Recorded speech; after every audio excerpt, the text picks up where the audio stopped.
Hi everyone, welcome back to chemistry tips. ഞാൻ ഷെബീന ഷമീർ. എൻ്റെ ആദ്യത്തെ online class food safety officer എക്സാമുമായി റിലേറ്റ് ചെയ്തതായിരുന്നു. ഒരുപാട് സ്റ്റുഡൻസും ഉണ്ടായിരുന്നു.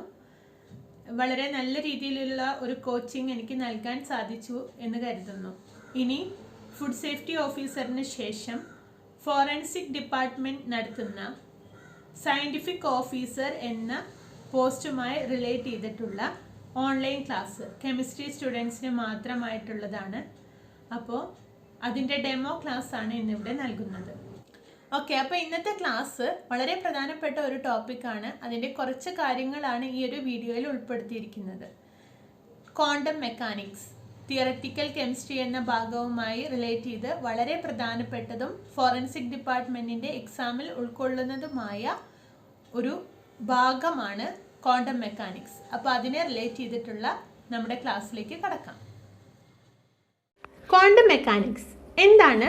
ക്വാണ്ടം മെക്കാനിക്സ് അതായത് ഫിസിക്കൽ വാല്യൂസ് അല്ലെങ്കിൽ motion of a macroscopic particles can be observed directly. Macroscopic പാർട്ടിക്കിളിൻ്റെ ഫിസിക്കൽ വാല്യൂസും മോഷനും എല്ലാം ഡയറക്റ്റായി നമുക്ക് ഒബ്സർവ് ചെയ്യാൻ സാധിക്കും. ക്ലാസിക്കൽ മെക്കാനിക്സ് ഉപയോഗിച്ച് ഈ മോഷനെ എക്സ്പ്ലെയിൻ ചെയ്യാൻ കഴിയും. എന്നാൽ മൈക്രോസ്കോപ്പിക് പാർട്ടിക്കിൾ അതായത് ഇലക്ട്രോൺ, ഫോട്ടോൺ എന്നിവയുടെയൊക്കെ ഫിസിക്കൽ പ്രോപ്പർട്ടീസ് എക്സ്പ്ലെയിൻ ചെയ്യാൻ ക്ലാസിക്കൽ മെക്കാനിക്സിന് കഴിഞ്ഞിട്ടില്ല. അപ്പോൾ അവിടെയാണ് ക്വാണ്ടം മെക്കാനിക്സിൻ്റെ ഇമ്പോർട്ടൻസ് വരുന്നത്. It is a fundamental theory in physics that provides a description of the physical properties of nature at the scale of atoms and subatomic particles. ആറ്റത്തിൻ്റെയും subatomic പാർട്ടിക്കിൾസിൻ്റെയും എല്ലാം ഫിസിക്കൽ പ്രോപ്പർട്ടീസിനെ കുറിച്ച് എക്സ്പ്ലെയിൻ ചെയ്യുന്ന ഫിസിക്സിലെ ഒരു fundamental പാർട്ടാണ് quantum mechanics എന്ന് പറയുന്നത്. എന്തിനെക്കുറിച്ചാണ് ഇത് ഡീൽ ചെയ്യുന്നത്? മൈക്രോസ്കോപ്പിക് പാർട്ടിക്കിൾ അല്ലെങ്കിൽ ക്വാണ്ടം പാർട്ടിക്കിൾസിനെ കുറിച്ചാണ് ക്വാണ്ടം മെക്കാനിക്സ് എക്സ്പ്ലെയിൻ ചെയ്യുന്നത്. വേവ് ഫംഗ്ഷൻ ക്വാണ്ടം മെക്കാനിക്സുമായി എപ്പോഴും നമ്മുടെ മനസ്സിൽ വരുന്ന കാര്യമാണ് സൈ എന്ന സിമ്പൽ. ഈ സൈനെ വിളിക്കുന്നതാണ് വേവ് ഫംഗ്ഷൻ എന്ന്. Psi of x, the probability that a particle lies in an interval d x. അങ്ങനെയാണെങ്കിൽ നമുക്ക് എഴുതാം psi star x psi x d x. Wave function എന്ന് പറയുന്നത് നോർമലൈസ്ഡ് വേവ് ഫംഗ്ഷൻ ആണ്. അതുകൊണ്ട് integral psi star x psi x d x equal to എന്തായിരിക്കും? 1 ആയിരിക്കും. ഇനി properties of the wave function. It only has one value at a given point in space and time. It is finite and continuous at all points as are its first and second derivatives with respect to distance. അതായത് ഇത് single valued ആയിരിക്കണം. ഇതിന് ആ given പോയിന്റിൽ 1 value ഉണ്ടാവാൻ പാടുള്ളൂ. അപ്പോൾ single valued ആയിരിക്കണം, ഫൈനൈറ്റ് ആയിരിക്കണം, കണ്ടിന്യൂസ് അറ്റ് ഓൾ പോയിന്റ്സ്. അപ്പോൾ ഇത് വളരെ പ്രധാനപ്പെട്ടതാണ്. വേവ് ഫംഗ്ഷന് എന്തെല്ലാം പ്രോപ്പർട്ടീസ് ആണ് നോക്കേണ്ടത്. ഇനി physical significance of the wave function. Wave function എന്ന് വെച്ചാൽ സൈ ആണ് നമ്മൾ ഡിനോട്ട് ചെയ്യുന്നത്. അതിന് ഡയറക്റ്റ് ഫിസിക്കൽ മീനിങ് ഒന്നുമില്ല. ഇതെന്താണ്? ഒരു കോംപ്ലക്സ് ക്വാണ്ടിറ്റി ആണ് representing the variation of A matter wave. Variation കാണിക്കുവാൻ, റെപ്രസെൻറ്റ് ചെയ്യാൻ വേണ്ടി ഉപയോഗിക്കുന്ന ഒരു കോംപ്ലക്സ് ക്വാണ്ടിറ്റിയാണ് ഈ വേവ് ഫംഗ്ഷൻ എന്നത്. വേവ് ഫംഗ്ഷനെ സൈ ആർ ടി എന്ന് വെച്ച് കഴിഞ്ഞാൽ it describes the position of a particle with respect to time. അതാണ് psi of RT എന്നുകൊണ്ട് ഉദ്ദേശിക്കുന്നത്. ഇനി it can be considered as probability amplitude. അപ്പോൾ പല തവണ ക്വസ്റ്റ്യൻ വന്നിട്ടുണ്ട്. സൈ റെപ്രസെൻറ്റ്സ് എന്ന് പറഞ്ഞിട്ട് ഓപ്ഷനിൽ പ്രോബബിലിറ്റി ആംപ്ലിറ്റ്യൂഡാണ് കൊടുത്തിരുന്നത് കറക്റ്റ് ആൻസർ ആയിട്ട്. അപ്പോൾ പല രീതിയിൽ നമുക്ക് പറയാം. പക്ഷേ ഏറ്റവും പ്രധാനപ്പെട്ട ഒരു പോയിൻ്റാണ് സൈ എന്ന് പറയുന്നത് പ്രോബബിലിറ്റി ആംപ്ലിറ്റ്യൂഡാണ്. കാരണം it is used to find the location of the particle. ഒരു പാർട്ടിക്കിളിൻ്റെ ലൊക്കേഷൻ കണ്ടുപിടിക്കാനായിട്ട് ഇത് ഉപയോഗിക്കുന്നുണ്ട്. So it is called probability amplitude. അതുപോലെ it is a complex number used in describing the behaviour of a system. ഒരു സിസ്റ്റത്തിൻ്റെ ബിഹേവിയർ ഡിസ്ക്രൈബ് ചെയ്യാനായിട്ട് ഉപയോഗിക്കുന്ന ഒരു കോംപ്ലക്സ് നമ്പർ ആണെന്ന് കൂടി പറയാം. ഇനി ഇവിടെ കൺഫ്യൂസ്ഡ് ആവുന്ന ഒരു ടേമാണ് സൈ സ്ക്വയർ. സൈ സ്ക്വയർ എന്ന് പറയുന്നത് squared modulus of the wave function ആണ്. ഇതൊരു റിയൽ നമ്പറാണ്, ഇൻ്റർപ്രിറ്റഡ് ആസ് പ്രോബബിലിറ്റി ഡെൻസിറ്റി. അപ്പോൾ സൈ സ്ക്വയർ എന്നത് പ്രോബബിലിറ്റി ഡെൻസിറ്റിയാണ്, സൈ എന്നാൽ പ്രോബബിലിറ്റി ആംപ്ലിറ്റ്യൂഡാണ്. ഇതൊക്കെയാണ് ഇവിടെ ചോദിക്കാറുള്ളത്. ഇനി വളരെ പ്രധാനപ്പെട്ട മറ്റൊരു ടോപ്പിക്കാണ് eigen values and eigen functions. എന്താണ് ഐഗൻ വാല്യൂ? അതായത് if an operator A operates on a well behaved function to give the same function but multiplied by a constant. ഒരു ഓപ്പറേറ്റർ, അതിപ്പോൾ എ എന്നോ ബി എന്നോ സി എന്നോ ഏത് വേണമെങ്കിലും നമുക്ക് ഡിനോട്ട് ചെയ്യാം. എ ഓപ്പറേറ്റ്സ് ഒരു വെൽ ബിഹേവ്ഡ് ഫങ്ഷനിൽ, അതായത് ഒരു ഡിഫറൻസിയേഷൻ എടുത്തു കഴിഞ്ഞാൽ ആ ഓപ്പറേഷൻ കഴിഞ്ഞാൽ ആ ഫങ്ഷൻ ഒരു മാറ്റം വരാൻ പാടില്ല, എന്നാൽ അതിൻ്റെ കൂടെ എന്തുണ്ടായിരിക്കണം? ഒരു കോൺസ്റ്റൻറ്റ് കൊണ്ട് മൾട്ടിപ്ലൈ ചെയ്തിട്ടുണ്ടാവണം. അങ്ങനെയാണെങ്കിൽ ആ കോൺസ്റ്റൻറ്റിനെ വിളിക്കുന്ന പേരാണ് eigen value of the operator. ഇനി ഫങ്ഷനെ വിളിക്കുന്ന പേരാണ് ഐഗൺ ഫങ്ഷൻ. ആ ഇക്വേഷനെ വിളിക്കുന്ന പേരാണ് ഐഗൺ വാല്യൂ ഇക്വേഷൻ. ഇവിടെ നമ്മൾ പറഞ്ഞു ഒരു വെൽ ബിഹേവ്ഡ് ഫങ്ഷനാണ് സെയിം ഫങ്ഷൻ തരുന്നതെന്ന്. വെൽ ബിഹേവ്ഡ് എന്നതുകൊണ്ട് ഉദ്ദേശിക്കുന്നത് ഫൈനൈറ്റ് ആയിരിക്കണം, കണ്ടിന്യൂസ് ആയിരിക്കണം, സിംഗിൾ വാല്യൂഡ് ആയിരിക്കണം. നേരത്തെ നമ്മൾ വേവ് ഫങ്ഷൻ്റെ കേസിൽ പറഞ്ഞതാണ്. ഇനി ഒരു എക്സാമ്പിൾ നോക്കാം. If the function y equal to E raise to A X, അങ്ങനെയാണെങ്കിൽ നമ്മുടെ ഓപ്പറേഷൻ ഏതാണ്? D Y by D X ആണ് ഇവിടെ നടത്തുന്നത്. അപ്പോൾ നമുക്കറിയാം A into E to the power A X. അപ്പോൾ ഇവിടെ എന്ത് സംഭവിച്ചു? നമ്മുടെ function E raise to A എക്സിന് ഒരു മാറ്റവും ഇല്ലാതെ ആൻസറിൽ കിട്ടി. അവിടുത്തെ എന്താ ഒരു വ്യത്യാസം വന്നത്? ഒരു കോൺസ്റ്റൻറ്റ് എ എന്ന് പറയുന്ന കോൺസ്റ്റൻറ്റ് കൊണ്ട് മൾട്ടിപ്ലൈ ചെയ്തു. അങ്ങനെയാണെങ്കിൽ എ എന്നത് eigen value, E raise to A X എന്നത് ഐഗൺ ഫങ്ഷൻ. ഏതാണ് നമ്മുടെ operator? D Y by D X. ഇത്രയേ ഉള്ളൂ സംഭവം. ഈ ഇക്വേഷനെ വിളിക്കുന്ന പേരാണ് ഐഗൺ വാല്യൂ ഇക്വേഷൻ. ഇനി വേറൊരു എക്സാമ്പിൾ നോക്കാം. psi equal to e raised to 2x is a eigen function of operator d square by dx square. Then find the eigen value.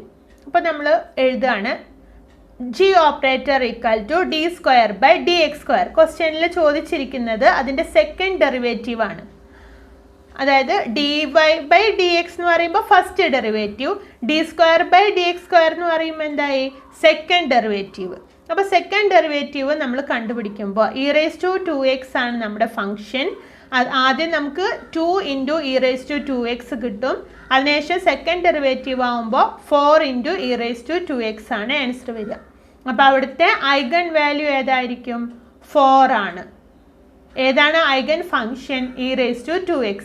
ഇവിടുത്തെ ക്വസ്റ്റ്യനിൽ എന്താണ്? ഫൈൻഡ് ദ ഐഗൺ വാല്യൂ എന്നാണ്. So answer is 4. ഇനി മറ്റ് questions നോക്കാം. ഇതിൽ നിന്നെല്ലാം question വരാറുണ്ട്. Find the eigen value. ഇപ്പോൾ സൈൻ എക്സ് ആണെങ്കിൽ അതിൻ്റെ D Y by D X നമ്മൾ ചെയ്ത് നോക്കിയാൽ കോസ് എക്സ് ആണ് കിട്ടുക. സോ ആൻസർ ഡിഫറെൻ്റ് അല്ലേ? ഫംഗ്ഷൻ മാറി വന്നു. സോ ഇതെന്തല്ല? ഐഗൺ വാല്യൂ അല്ല. ഇനി next E raise to -5x. അവിടെ ആൻസർ വരുന്നത് -5 into E raise to 5x ആണ്. അപ്പോൾ ഈ കേസിൽ നമുക്ക് പറയാം കോൺസ്റ്റൻ്റ് ആയിട്ടുള്ളത് -5 ആണ്. സോ ഐഗൺ വാല്യൂ എന്നത് ഏതാണ്? -5. നെക്സ്റ്റ് വണ്ണിൽ എക്സ് സ്ക്വയർ പ്ലസ് 2x ആണ്. അപ്പോൾ അവിടെ എന്ത് വന്നു? 2x + 2 എന്ന് വന്നു. അപ്പോൾ ആൻസർ നോക്കിയാൽ ഐഗൺ വാല്യൂ ഇല്ല. ഇനി ln x അല്ലെങ്കിൽ ln x എന്ന് പറയും. അതിൻ്റെ ആൻസർ വരുന്നത് ഫസ്റ്റ് ഡെറിവേറ്റീവിൽ 1/x ആണ്. സോ ഇതെന്തല്ല? ഐഗൺ വാല്യൂ അല്ല. ഇ റേസ് ടു 2x എന്ന് പറയുമ്പോൾ 2 into E raise to 2x ആണ്. അപ്പോൾ ഇവിടുത്തെ ഐഗൺ വാല്യൂ 2 ആയിരിക്കും. റെഡിൽ കാണിച്ചിട്ടുള്ളതെല്ലാം റോങ് ആണ്. ഗ്രീനിൽ തന്നിരിക്കുന്നതെല്ലാം ഐഗൺ വാല്യൂ ഉള്ള ഐഗൺ ഇക്വേഷൻസ് ആണ്. Eigen value equations. Hermitian operator എന്ന് വെച്ചാൽ എന്താണ്? Physical variable must have real expectation value. ഒരു ഫിസിക്കൽ വേരിയബിളിന് റിയൽ എക്സ്പെക്റ്റേഷൻ വാല്യൂ അല്ലെങ്കിൽ ഐഗൺ വാല്യൂ ഉണ്ടായിരിക്കണം. This implies that the operators representing physical variable have some special properties.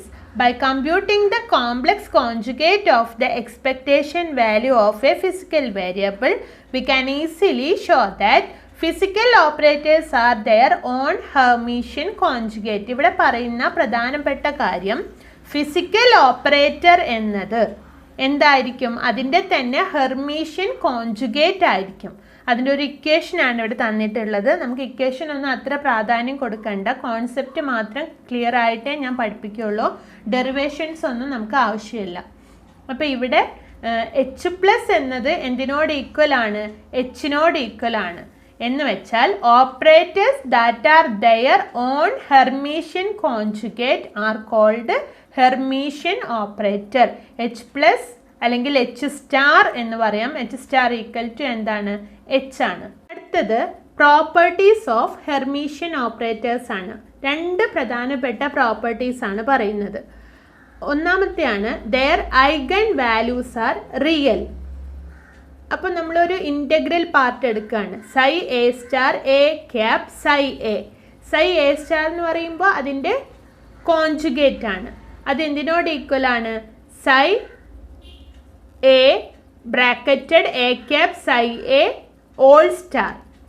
അപ്പോൾ നമ്മളിവിടെ എടുക്കുന്നത് എ ക്യാപ് സൈ എ എന്നത് എ സൈ എക്ക് equal ആയിട്ട് എടുക്കുക. എന്നിട്ട് എ ക്യാപ് സൈ എക്ക് പകരമായിട്ട് എ സൈ എ എന്ന വാല്യൂ നമ്മൾ അപ്ലൈ ചെയ്ത് കഴിഞ്ഞാൽ നമുക്ക് എങ്ങനെ കിട്ടും?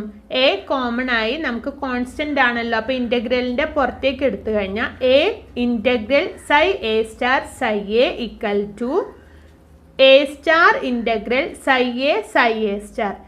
അതായത് a minus a star integral psi a square equal to 0 എന്ന് വെച്ചാൽ എ എന്നത് എ സ്റ്റാറിനോട് ഈക്വൽ ആണ്. അതായത് എ ഈസ് റിയൽ. അതാണ് ഇവിടെ ആദ്യത്തെ കേസിൽ പറയുന്നത് ഐഗൺ വാല്യൂസ് റിയൽ ആണെന്ന്. കാരണം സൈ എ സ്റ്റാർ എന്ന് പറയുന്നത് ഒരിക്കലും നെഗറ്റീവ് വാല്യൂ ആവില്ല. പക്ഷേ A equal to A star എന്ന് പറയുന്നതാണ് അവിടെ അപ്പോൾ വരുന്നത്. സോ എ എന്താണ്? റിയൽ ആണെന്ന് നമുക്ക് പറയാം. Another important property of Hermitian operators is that their eigen vectors are orthogonal. വളരെ പ്രധാനപ്പെട്ട മറ്റൊരു കാര്യമാണ്. അതായത് integral psi A star psi B equal to 0 ആണ്. ഇവിടെ വരുന്നത് രണ്ട് ഫങ്ഷൻസ് ആണ്. അപ്പോൾ എ മാത്രമല്ല എയും ബിയും വരുന്നുണ്ട്. B not equal to A ആണെങ്കിൽ എന്താണ്? Integral psi A star psi B equal to 0 ആയിരിക്കും. ഐഗൺ വെക്ടേഴ്സ് ഓർത്തോഗണൽ ആയിരിക്കും. ഇതാണ് രണ്ടാമത്തെ പ്രോപ്പർട്ടി. അപ്പോൾ പ്രോപ്പർട്ടിയിൽ നിങ്ങൾ അറിഞ്ഞു വെക്കേണ്ട കാര്യം ഐഗൺ വാല്യൂസ് റിയൽ ആണ്. രണ്ടാമത് ഐഗൺ വെക്ടേഴ്സ് ആർ ഓർത്തോഗണൽ. അത്രയും പഠിച്ചാൽ മതി. ഇനി ഈ ഒരു ടേബിൾ നിങ്ങൾ നോക്കുക. ഇത് വളരെ പ്രധാനപ്പെട്ട ഒരു ടേബിളാണ്. ഇത് കാണാതെ പഠിക്കാൻ വേണം. അതായത് പ്രോപ്പർട്ടി, അതുപോലെ സിമ്പിൾ, ഓപ്പറേറ്റർ, ഈ മൂന്ന് കാര്യങ്ങൾ ഇവിടെ പറയുന്നുണ്ട്. അപ്പോൾ നമ്മൾ പൊസിഷൻ ആണെങ്കിൽ അതിൻ്റെ ഡിനോട്ട് ചെയ്യുന്ന സിമ്പിൾ എക്സ് ആണ്. ഓപ്പറേറ്റർ ഏതാണ്? Multiply by x. മൊമെൻറ്റോ ആണെങ്കിൽ സിമ്പിൾ പി എക്സ് ആണ്.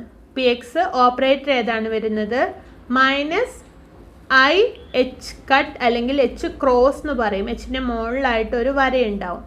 Then doh by Dr x minus I H cut doh by Dr x. Doh എന്ന വാക്ക് ചിലർ മറന്നിട്ടുണ്ടെങ്കിൽ ഒന്നുകൂടി ഓർത്തെടുക്കുക. Minus I H cut doh by Dr x.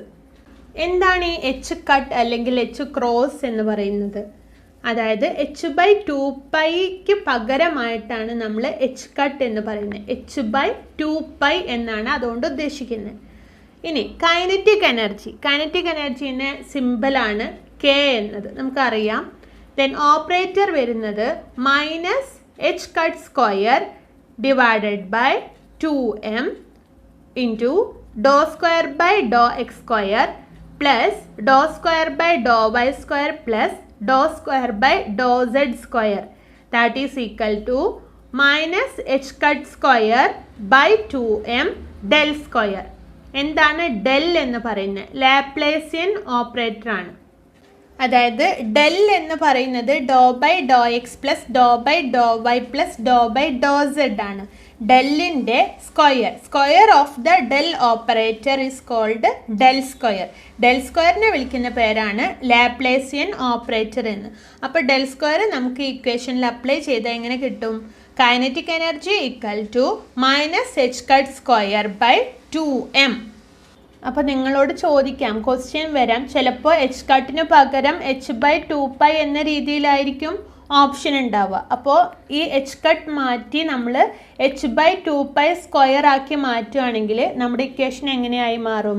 Minus h square by 8π square m doh square by Dr X square, അല്ലെങ്കിൽ 3 ഡയമെൻഷനിൽ വരികയാണെങ്കിൽ minus h square by 8π square m del square എന്ന രീതിയിൽ നമുക്ക് എഴുതാൻ പറ്റും.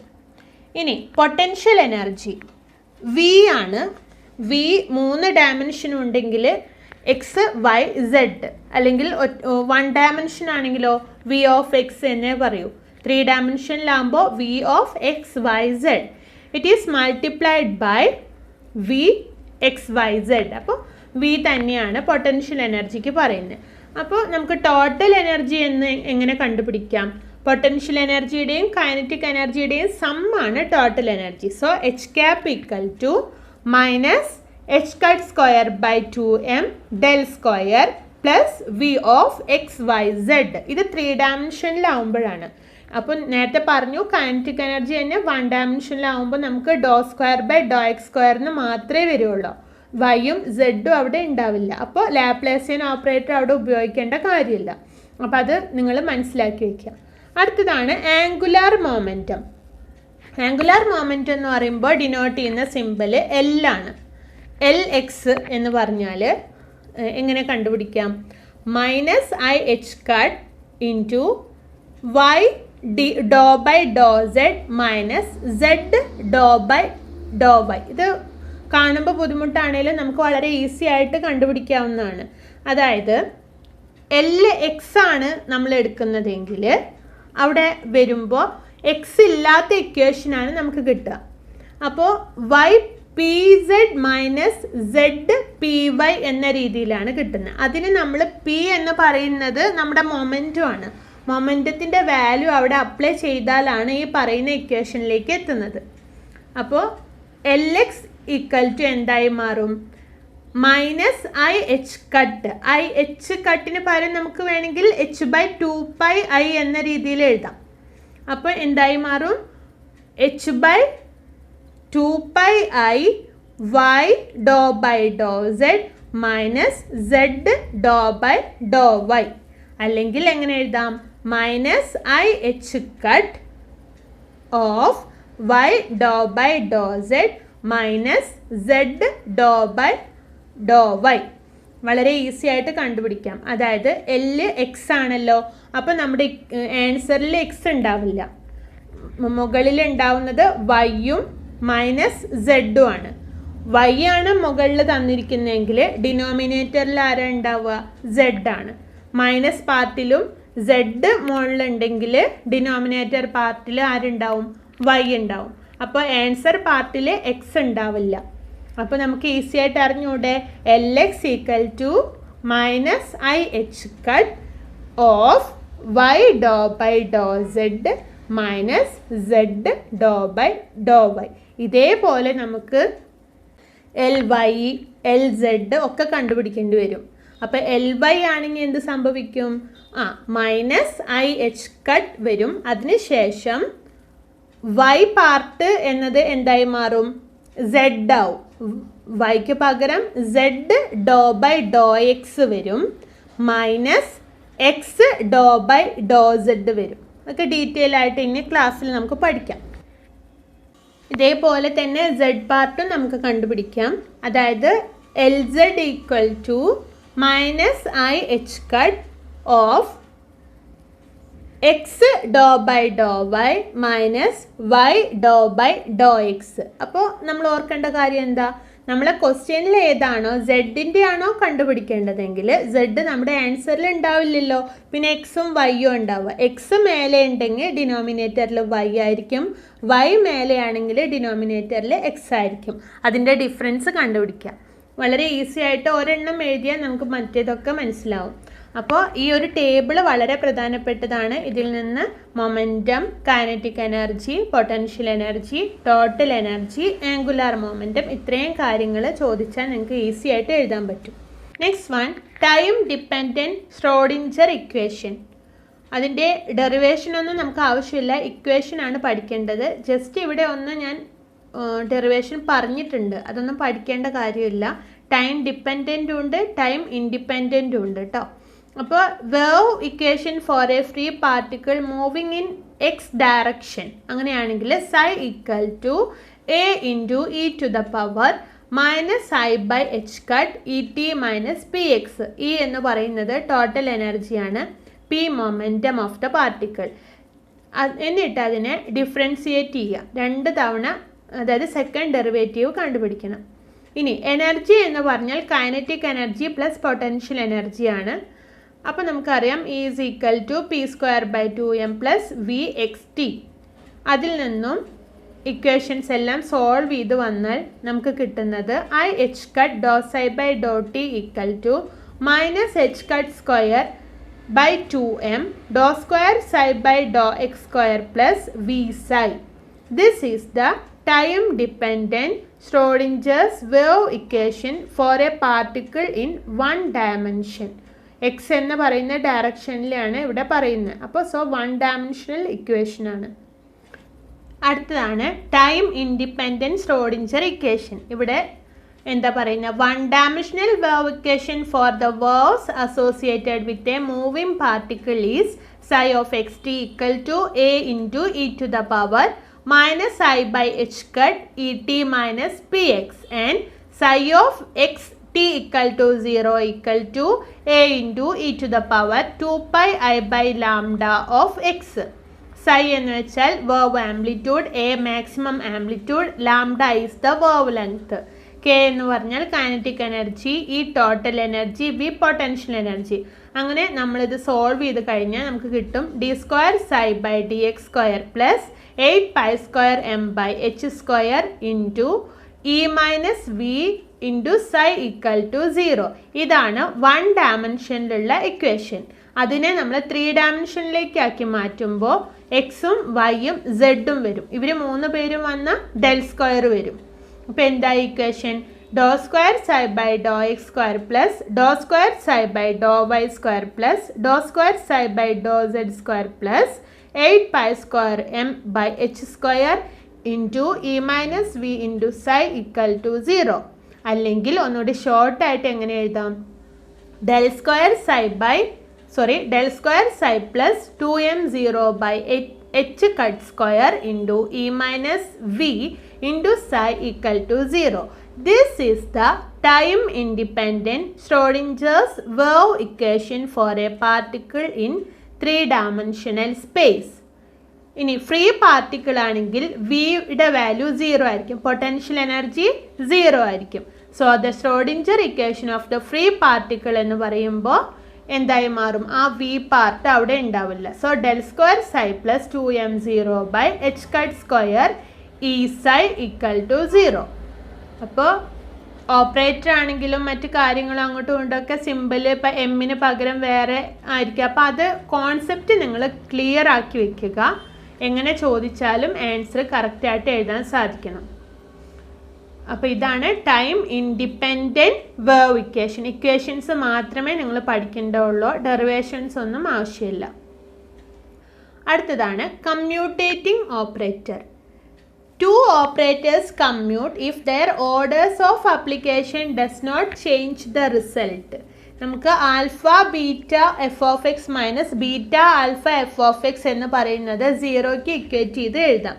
അതായത് ക്ലോസ്ഡ് ഇൻ്റർവെൽ ആൽഫ ബീറ്റ എന്ന് പറയുന്നത് എന്തായിരിക്കും, 0 ആയിരിക്കും. അപ്പോൾ അതിനെ എല്ലിൻ്റെ ഒരു കേസിലൂടെ എക്സാമ്പിൾ പറഞ്ഞിട്ടുണ്ട്. ഏറ്റവും സിമ്പിളായിട്ട് നിങ്ങൾക്ക് പറയുകയാണെങ്കിൽ രണ്ട് ഓപ്പറേറ്റേഴ്സ് കമ്മ്യൂട്ടേറ്റീവ് ആണെങ്കിൽ എങ്ങനെ എഴുതാം? Closed interval a b equal to a b minus b a equal to 0. അതുമായി റിലേറ്റ് ചെയ്ത പ്രോബ്ലംസ് ആണ് വരാറുള്ളത്. ഇപ്പോൾ evaluate x d by D x of f of x എങ്ങനെ കണ്ടുപിടിക്കാം? X into d by D x of f of x minus d by D x of x into f of x. ആ രീതിയിൽ നമ്മൾ ചെയ്ത് കഴിഞ്ഞാൽ minus f of x എന്നാണ് answer വരുന്നത്. അതായത് കറക്റ്റ് ആൻസർ എടുത്ത് എഴുതുമ്പോൾ -1 ആണ് ലഭിക്കുന്നത്. അടുത്തത് evaluate y d by D x f of x. ഇതും അതേ രീതിയിൽ തന്നെ കാണുക. അതായത് y d by D x of f of x minus d by D x of y f of x. Evaluate ചെയ്ത് കഴിഞ്ഞാൽ y f dash x minus y f dash x അതായത് 0 എന്ന ആൻസർ ലഭിക്കും. നെക്സ്റ്റ് ഇമ്പോർട്ടൻ്റ് ആയിട്ടുള്ളൊരു topic എനർജിയാണ്. ഇപ്പോൾ 1 ഡയമെൻഷനിലാണെങ്കിൽ അതിൻ്റെ equation E equal to n²h² 8ml². ഇപ്പോൾ L എന്ന് പറയുന്നത് A എന്ന രീതിയിലൊക്കെ ഡിനോട്ട് ചെയ്യാറുണ്ട്. അപ്പോൾ ഇത് നോക്കിക്കഴിഞ്ഞാൽ sin equal to √2/L sin n pi x/L എന്ന് കാണാം. അതായത് നോർമലൈസ്ഡ് വേവ് ഫംഗ്ഷൻ്റെ ഇക്വേഷനാണ്. അതുമായി റിലേറ്റ് ചെയ്ത് പ്രോബ്ലംസ് ചോദിക്കാറുണ്ട്. അപ്പോൾ sin ഈക്വൽ ടു √2/L അല്ലെങ്കിൽ 2/A എന്ന് എഴുതാറുണ്ട് ചിലയിടത്ത്. Then sin n pi x/L ഇതാണ് നോർമലൈസ്ഡ് വേവ് ഫംഗ്ഷൻ കണ്ടുപിടിക്കാനുള്ള equation. Energy En equal to n²h² 8ml². ഇനി എന്നിൻ്റെ വാല്യൂ മാറുന്നതിനനുസരിച്ച് മാറ്റം വരാൻ. അതായത് ഇപ്പോൾ n1 ആണെങ്കിൽ E1 equal to h² 8ml². n2 ആവുമ്പോൾ E2 equal to 4h² 8ml². എന്നിൻ്റെ വാല്യൂ 3 ആയാൽ E3 equal to 9h² 8ml². ഇത് നോക്കിയിട്ടാണ് നമ്മൾ ഡീജനറേസി അതുപോലെ നോൺ ഡീജനറേറ്റ് ആണോ അതൊക്കെ കണ്ടുപിടിക്കുന്നത്. അപ്പോൾ ആ കാര്യങ്ങളൊന്നും ഇപ്പോൾ ഇവിടെ ഡിസ്കസ് ചെയ്യുന്നില്ല. വളരെ കുറച്ച് ഇമ്പോർട്ടൻ്റ് ആയ ടോപ്പിക്ക് മാത്രമാണ് ഇന്നത്തെ ക്ലാസ്സിൽ ഡിസ്കസ് ചെയ്തിരിക്കുന്നത്. ഓക്കെ, നിങ്ങളെല്ലാവരും ക്ലാസ് കണ്ടിരിക്കുമല്ലോ. ഈ രീതിയിലുള്ള ക്ലാസ്സുകളാണ് നിങ്ങൾക്ക് ലഭിക്കുന്നത്. പ്രത്യേകം നോട്ട് ഉണ്ടായിരിക്കുന്നതല്ല. എക്സാം കഴിയുന്നത് വരെ വീഡിയോസ് നിങ്ങൾക്ക് ലഭിക്കുന്ന രീതിയിൽ റെക്കോർഡഡ് ക്ലാസ് ആയിട്ടാവും നൽകുന്നത്. 1500 രൂപയാണ് ഇതിൻ്റെ ഫീസ്, 1500 റുപ്പീസ്. ദെൻ നിങ്ങൾക്കിതിൽ ചേരാൻ താല്പര്യമുണ്ടെങ്കിൽ അതിൻ്റെ ഡീറ്റെയിൽസിനായി കമൻറ്റ് ബോക്സിലും ഡിസ്ക്രിപ്ഷൻ ബോക്സിലും ഫോൺ നമ്പറും മറ്റു കാര്യങ്ങളും ഉണ്ട്. നിങ്ങളത് വായിക്കുക, എത്രയും പെട്ടെന്ന് ജോയിൻ ചെയ്യുക. നവംബർ 7-ാം തീയതി LP UP എക്സാം ഉള്ളതിനാൽ നവംബർ 9-ാം തീയതി തിങ്കളാഴ്ച മുതൽ ക്ലാസ്സുകൾ ആരംഭിക്കുന്നതാണ്. അവർക്ക് കൂടി എക്സാം കഴിഞ്ഞ് ജോയിൻ ചെയ്യാനുള്ള സൗകര്യം കണക്കിലെടുത്താണ് നവംബർ 9-ന് ക്ലാസ്സുകൾ തുടങ്ങുന്നത്. Okay, thanks for watching.